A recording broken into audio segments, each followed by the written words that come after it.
Llévame a donde vas.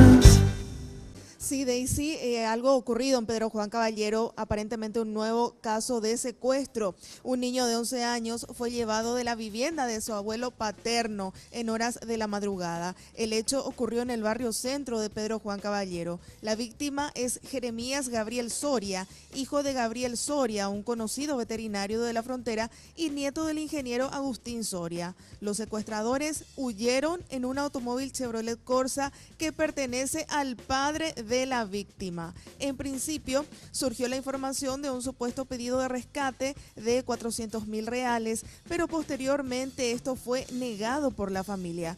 Ya en horas de esta mañana, los investigadores llegaron hasta el vehículo utilizado por los secuestradores, que fue abandonado en la zona de la terminal de ómnibus de la capital de la Mambay. Fue las 4 de la mañana, por eso. Entraron en la casa, estaban ahí, abrieron la puerta de la cocina. ¿Se fueron? No, deja bien. Él dijo, tranquilos nomás, hagan todo lo que se diga, que no va a pasar nada. Llévame a donde vas.